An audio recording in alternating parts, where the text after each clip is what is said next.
Cette nouvelle salve de missiles iraniens lancés aujourd'hui sur Israël avec plusieurs villes touchées, dont celle du nord, le port de Haïfa, donc touché avec ces images qui nous sont parvenues tout à l'heure. Et regardez.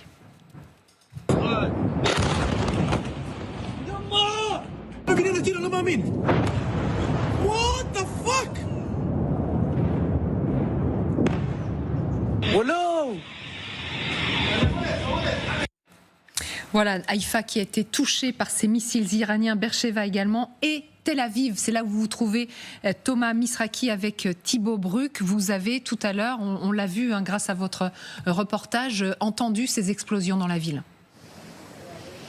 Nous étions en plein centre-ville avec Thibaut Bruck lorsque les sirènes d'alarme, d'alerte ont été déclenchées. Nous nous dirigeons vers un abri quand ces missiles sont passés au-dessus de la ville de Tel Aviv. Alors pour la plupart d'entre eux, ils ont été détruits par les systèmes de défense anti-aériens israéliens. Mais ces missiles sont passés extrêmement bas en altitude, au-dessus de là où nous nous trouvions avec Thibaut. Et nous avons pu voir les interceptions en temps réel. Alors c'est l'une des attaques les plus importantes de l'Iran sur l'État hébreu depuis le début de la guerre. Au total, entre 23 et 25 missiles ont été tirés sur l'ensemble du territoire, au sud, au centre, là où nous nous trouvons, et dans le nord, dans la ville d'Haïfa. Et c'est là qu'il y a l'essentiel des blessés. De ce que l'on sait, les informations sont toujours parcellaires. Il faut les prendre avec précaution, mais il y aurait au moins 17 à 19 personnes blessées. 3 personnes seraient dans un état grave. Les autres blessés seraient dans des états un peu plus légers. Ce que l'on sait aussi de cette attaque, c'est qu'elle est intervenue en milieu de journée et avant, vous le savez, le début de Shabbat ici en Israël qui démarre à la nuit tombée. Cette attaque, elle est très importante et elle intervient après une attaque ce matin dans le sud du pays, à Beersheva, où un missile s'est abattu sur un parking et a causé des dégâts et a fait aussi 6 à 7 blessés. Beaucoup, Thomas, avec Thibaut Bruck pour les images en direct de Tel Aviv.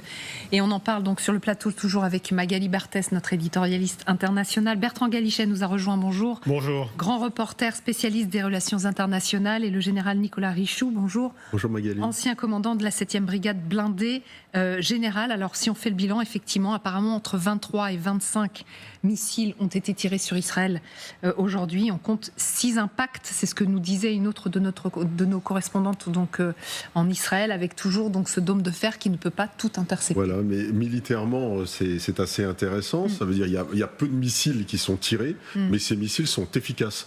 Et ça, c'est quelque chose de très nouveau. Ça veut dire quand même 25% des missiles qui atteignent leur cible. On sait qu'ils ont peut-être développé, alors on parlait de missiles hypersoniques, qui vont entre 8000 et 14 000 km/h à 2000 km de distance. Et là, on assiste peut-être effectivement à des missiles d'un autre calibre, j'allais dire, et qui aujourd'hui ont une efficacité accrue.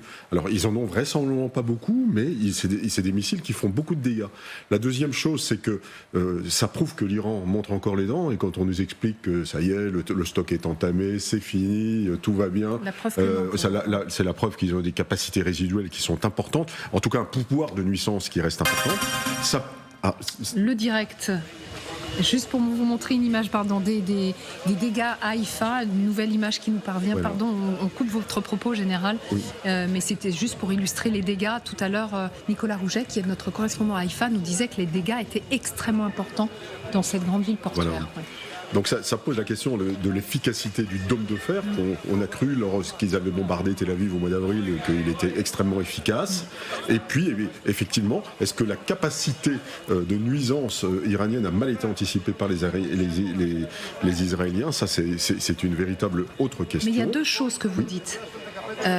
Si ça continue de faire des dégâts, c'est peut-être que l'Iran a changé ses missiles, mais aussi qu'il y a des missiles qu'on n'avait pas vu venir, en tous les cas. Exactement, oui. Et que le dôme de fer commence à être affaibli. Et que le dôme de fer commence peut-être à être attaqué parce qu'on a consommé énormément. Et le dôme de fer, c'est aussi un problème logistique. Et est-ce que les Américains sont capables d'approvisionner le dôme de fer à la vitesse où ils tirent les missiles?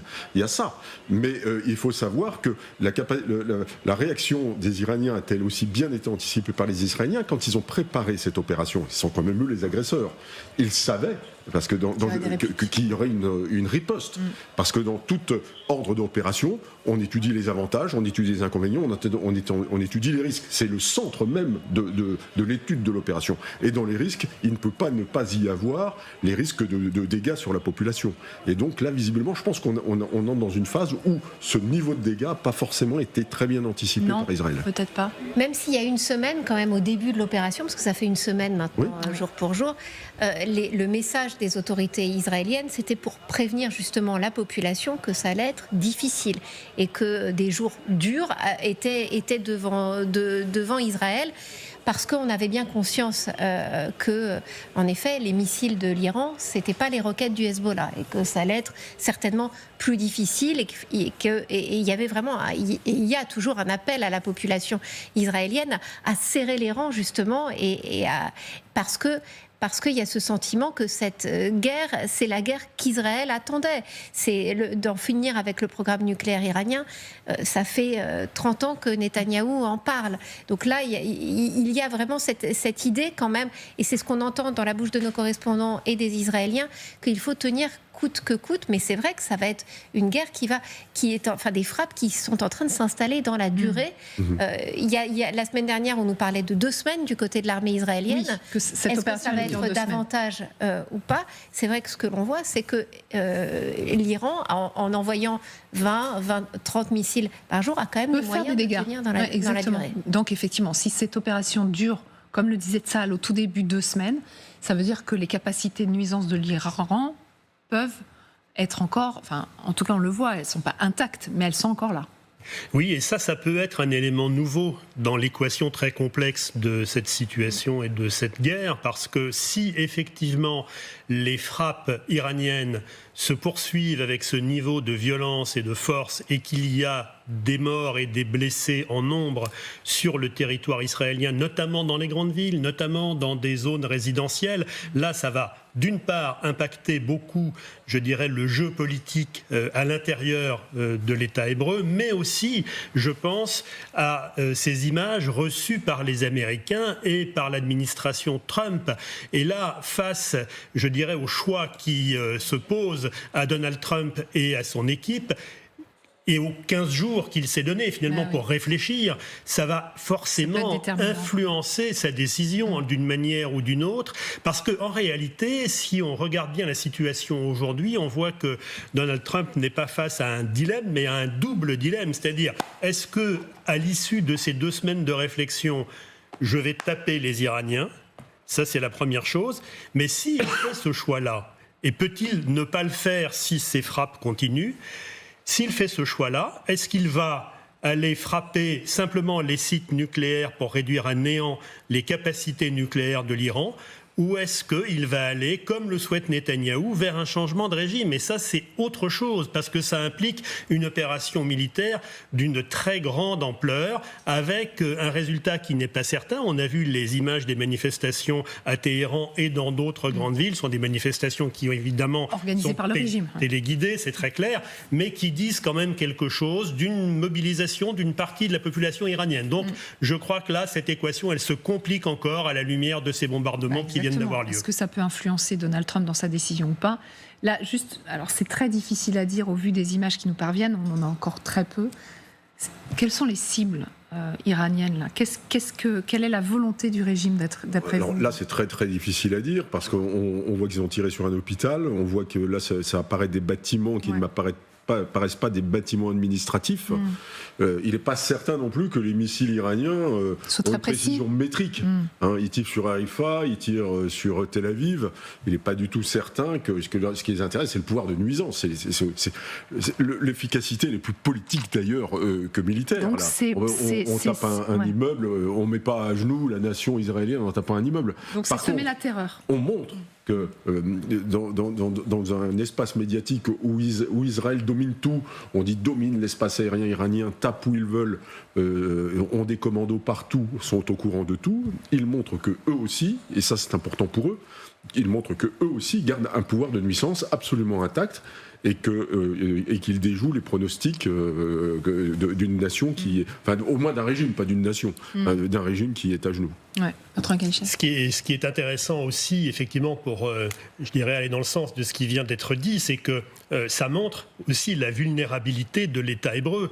Et ça, effectivement, pour le pouvoir iranien, c'est très important parce que ça contredit cette doxa qui semblait laisser entendre que finalement Israël était tout puissant et pourrait venir à bout de l'Iran comme d'une bouchée de pain. Et en fait, pas du tout. En réalité, on voit bien quand même que la situation est beaucoup plus complexe, que les Israéliens, avec le dôme de fer et les 2 autres étages de protection antiaérienne, les protections israéliennes sont affaiblies, et que là, la démonstration pour notamment l'ayatollah Khamenei de la vulnérabilité de l'État hébreu, c'est considérable politiquement. Ça renforce le régime d'une certaine façon, et on voit que l'effet drapeau commence à jouer en Iran, de façon très claire.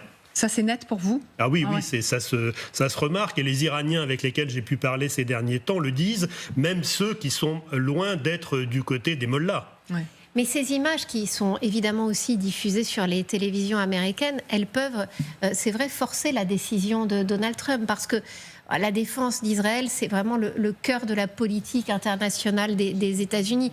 Il y a quelques jours, on nous disait que la presse américaine relayait des informations sur lesquelles les Israéliens manquaient de missiles antimissiles, et que c'était que sur la durée, ça allait être difficile de pouvoir réapprovisionner les stocks. Ça va pousser les Américains à voler au secours d'Israël. Alors, est-ce que c'est pour autant que ça forcera la décision d'aller frapper du côté américain les installations iraniennes?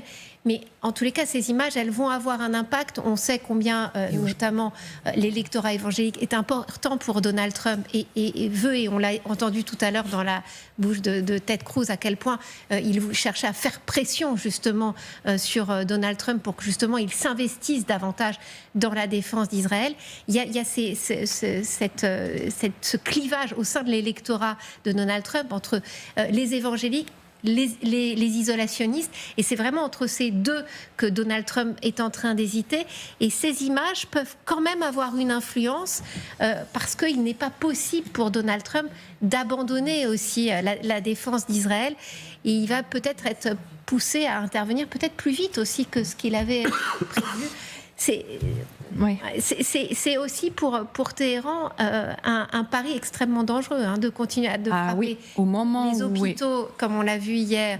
Là, les centres-villes, ça peut aussi avoir un impact. L'Iran ne parle pas à Trump, là, il parle aux musulmans. Il parle aux Iraniens d'abord, ça a été dit, forcément. Et puis, il parle aux musulmans. C'est-à-dire que les forces de la résistance ne sont pas éteintes, etc., etc., etc. Et vous voyez bien qu'ils n'y arrivent pas. Mais par voie de conséquence, il peut y avoir aussi un impact sur le choix qui a l'air si difficile pour Donald Trump à faire. Alors, on va rester à Haïfa, justement, rejoindre notre correspondant Nicolas Rouget. Vous étiez avec nous il y a quelques minutes, donc effectivement, avec cette nouvelle salve de missiles lancée par l'Iran aujourd'hui. Quel est l'état d'esprit des Israéliens, donc après 8 jours de guerre maintenant ? Je pense que grosso modo, l'état d'esprit reste massé, l'opinion publique reste massée derrière cette guerre. On voit bien aussi que l'armée israélienne, d'un certain côté, continue à déclarer qu'elle fait d'énormes elle a énormément de réussite sur le terrain. On voit que d'un certain côté, chez les Israéliens, il y avait beaucoup de dissensions au niveau politique, au niveau de la guerre à Gaza. Il y avait aussi de plus en plus d'embarras par rapport évidemment au coût humain de la guerre à Gaza ces derniers temps, comme on l'a vu aussi en Europe et ailleurs. Cette fois-ci, c'est pas du tout le cas. Évidemment, Netanyahou semble faire ce qu'il faut. Et donc, d'un certain côté, même quand on voit ces images, quand vous voyez à l'écran maintenant, de destruction dans les centres-villes, que ça vient frapper dans la vie des Israéliens même, au bout du compte, le moral reste au beau fixe, en particulier parce qu'évidemment, on voit qu'il y a eu des réussites sur le terrain et que peut-être les Américains vont se joindre à l'action israélienne. D'un certain côté, ça semble être la guerre nécessaire pour les Israéliens, alors qu'évidemment, la guerre continue à Gaza, la guerre continue aussi en Cisjordanie. Il y a énormément de tensions dans l'air, dans tout le territoire. En ce qui concerne l'Iran et Israël, les Israéliens, d'un certain côté, prennent ça avec on peut dire légèrement une résilience. On parle souvent de ce mot-clé, mais surtout avec un peu de philosophie d'un certain côté, et on sent bien que la plupart des dommages ne sont pas en Israël, mais évidemment sur le territoire iranien. Et juste, Nicolas, si je vous demandais ça aussi, c'est l'évolution du pays par rapport à cette guerre qui a été déclenchée donc, il y a une semaine. Vous nous parliez tout à l'heure des Israéliens tellement habitués à ces frappes régulières, mais habitués aux roquettes du Hamas. Là, vous êtes passé dans une toute autre échelle. Oui, tout à fait. Alors évidemment, oui, on le voit encore une fois à l'écran, la description, et ça n'a rien à voir avec les roquettes du Hezbollah ou du Hamas, même si évidemment, et on en a parlé beaucoup au niveau des stocks, des intercepteurs par exemple, du fait que peut-être Israël n'aurait pas le stock d'intercepteurs nécessaire pour pouvoir pallier à une attaque de l'Iran de grande échelle. Mais d'un certain côté, l'armée israélienne est très très bonne en communication par rapport à son front intérieur. Elle est meilleure ces 8 derniers jours qu'elle a été ces 3 derniers mois par rapport à la presse internationale et par rapport à la presse israélienne. Elle fait plusieurs briefings par jour. Elle explique que d'un certain côté, sa meilleure défense, c'est l'attaque et qu'ils ont détruit plus des 2/3 des rampes de lancement de missiles iraniens, que c'est d'un certain côté, c'est comme ça qu'ils vont réussir à gagner cette guerre.